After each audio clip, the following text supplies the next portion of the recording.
नमस्कार, news state Madhya Pradesh Chhattisgarh में आपका स्वागत है। मैं हूं आपके साथ लोकेंद्र त्यागी। आपके मुद्दे में बात रूस यूक्रेन के बीच जारी जंग की। दरअसल यूक्रेन पर रूस के हमले के दौरान एक भारतीय छात्र की मौत हो गई है। यूक्रेन युद्ध में पहले भारतीय नागरिक के मारे जाने की पुष्टि हो गई है।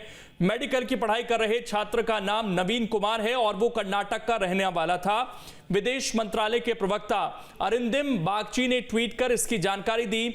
यूक्रेन के खार्किव में हुए भीषण हमले में छात्र की मौत हुई है। छात्र की मौत ने उन हजारों परिवारों की चिंता बढ़ा दी है जिनके बच्चे अभी भी यूक्रेन में फंसे हुए हैं।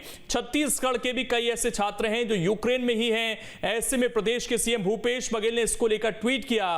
कुल मिलाकर हालात अब पहले से अधिक खराब हो चुके हैं। ऐसे में सवाल यही है कि लोगों की कब तक सुरक्षित वापसी हो पाएगी। आज उसी पर करेंगे चर्चा। कुछ खास मेहमान हमारे साथ जुड़ेंगे, लेकिन उससे पहले आज की रिपोर्ट आप देखिए।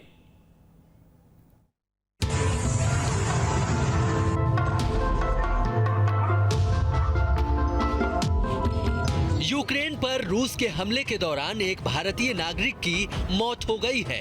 मतलब अब रूस के हमले ने भारत को भी नुकसान पहुंचाना शुरू कर दिया है। मेडिकल की पढ़ाई कर रहे छात्र कर्नाटक के रहने वाले थे।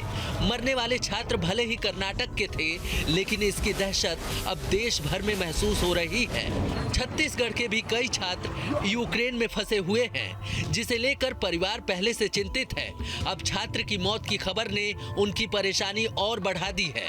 छत्तीसगढ़ के मुख्यमंत्री भूपेश बघेल ने छात्र की मौत पर दुख जताया है। यूक्रेन में भारतीय छात्र की मौत की खबर बेहद दुखद है। इस पीड़ा में पूरा देश छात्र के परिवारजनों के साथ है। ईश्वर उनके माता पिता, मित्र एवं चाहने वालों को इस कठिन समय में सहने की शक्ति दे। भारत सरकार से पूरा देश इस समय प्रयासों में तेजी लाने की अपील कर रहा है। बीते 2 से 3 दिनों में केंद्र सरकार लगातार यूक्रेन में फंसे लोगों को वापस ला रही है। सैकड़ों छात्र अब तक अपने घर वापस लौट चुके हैं। केंद्र सरकार ने लोगों को वापस लाने के लिए 4 मंत्रियों की टीम भी बना रखी है, जो यूक्रेन के बॉर्डर से सटे देशों में रहकर इसकी पूरी मॉनिटरिंग कर रहे हैं। कुल मिलाकर छात्र की मौत ने देश के हजारों परिवारों की जिंदगी में भूचाल पैदा कर दिया है।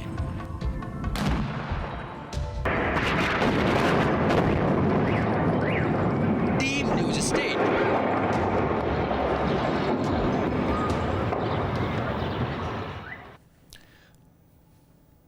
और चर्चा करने के लिए 2 खास मेहमान इस वक्त हमारे साथ जुड़ गए हैं। रिटायर्ड मेजर जनरल सुधाकर जी हैं, इसके अलावा आर.के. भार्गव जी हैं हमारे साथ फॉरेन एक्सपर्ट के रूप में। आप दोनों का बहुत बहुत स्वागत है। सुधाकर जी, सबसे पहला सवाल तो यही कि जब बैटल फील्ड में कोई भी सैनिक जाता है तो तमाम नियम कायदे हैं, समझौते हुए हैं पहले ही कि जो सिविलियंस हैं कम से कम उनको तो निशाना नहीं बनाया जाएगा। लेकिन यहाँ तो अब ऐसा लग रहा है कि जिस स्थिति में ये युद्ध पहुँच गया है, यूक्रेन के अंदर जो भी है वो अपने आप को सुरक्षित महसूस ना करे। इस घटना के बाद क्या हम ये समझें? लोकेंद्र जी, सबसे पहले आपको और आपका चैनल को मैं तहे दिल से धन्यवाद देना चाहता हूँ। मुझे इन्वाइट किया है आपने फिर से।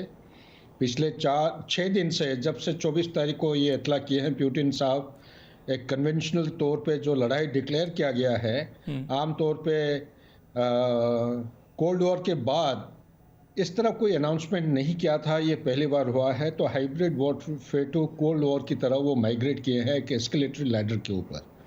इसके साथ पिछले कोई दिनों से मैं अलग अलग चैनल पे अलग अलग सवालों का जवाब दे रहा हूँ, लेकिन मसला वही है। लड़ाई एक ऐसा चीज है, उसको कहते हैं अंग्रेजी में it is an extension of the politics. तो ये जो एक्सटेंशन किया जाता है, ये सबसे आखिरी एस्केलेटरी मैट्रिक्स के मुताबिक उसको इस्तेमाल किया जाना चाहिए। लेकिन जब हो गया है ये, इसके बारे में चर्चा करने का कोई हमें कोई रेलेवेंट आंसर नहीं मिलेगा। और जब लड़ाई शुरू हो जाती है, बात आपकी बिल्कुल सही है। इंटरनेशनल ह्यूमैनिटेरियन लॉ के मुताबिक सिविलियंस को कभी टारगेट नहीं किया जाता है। और मैं ये भी कह सकता हूँ, शायद हमारा जो शहीद है, जो नौजवान लड़का जो शहीद हो गया है, उसको कोई जानबूझ के टारगेट नहीं किया होगा। ये वॉर और कॉन्फ्लिक्ट के कोलैटरल डैमेजेस के हिस्से में मेरे समझ के मुताबिक इसमें शायद शामिल किया जाना चाहिए। हमें ये नहीं सोचना चाहिए कि जानबूझ के इसी को ही किसी ने टारगेट किया है। ये बड़ा दुख भरा कहानी है और इसके बारे में चाहे हम कितने भी चर्चा करें फिर भी कम। हमारा अहम मुद्दा यही होना चाहिए देश के सामने कि हमारे जितने नागरिक हैं, जितने छात्रा और छात्रियां हैं, उनके सेफ और सिक्योर तरीके से कैसे जल्दी से जल्दी निकाला जा सके। कल ही आपके चैनल, शायद आपके चैनल में कार्विक से कुछ बच्चे थे आपका, या न्यूज नेशन के चैनल में या आज तक में कुछ बच्चों ने मेरे से बात किया था।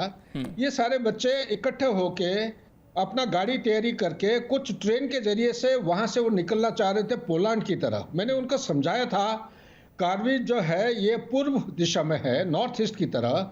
वहां से तकरीबन डिस्टेंस 850-900 किलोमीटर दूरी पर है। मैं खुद ही ऐसा ही सिचुएशन में फंसा हुआ था। एक सेरा लियोन एक देश है वेस्ट अफ्रीका में, जब नौकरी कर रहा था मिलिट्री ऑब्जर्वर होने के नाते। ऐसा खुला मैदान में अगर पकड़े जाते हैं, क्योंकि गोला के ऊपर नाम वो जो कहते हैं ना, कोई देख देख के नहीं आ रहा है, कोई टारगेट एक खुले मैदान में जा रहे, वो किसी को भी टारगेट बना सकते हैं। मैंने उनको साफ साफ इनकार किया था। मेरा सुझाव के मुताबिक यही था कि अभी वो जहां पे हैं वही रहना चाहिए। हमारा काफी काबिल ऑफिसर्स हैं मिनिस्ट्री ऑफ एक्सटर्नल अफेयर्स के, बहुत अच्छे काम कर सुधाकर जी, रहे हैं। मैं एक चीज जानना चाहता हूं, आज ये खबर आई कि अब हमारी वायुसेना भी मदद करेगी, तो ये मदद किस तरह की होगी? लोगों के जहन में सवाल है ये भी, क्या जो बॉर्डर एरियाज के जो कंट्रीज है वहीं से रेस्क्यू कर लाएगी, या कोई ऐसी गुंजाइश है कि किसी तरीके से जो यूक्रेन से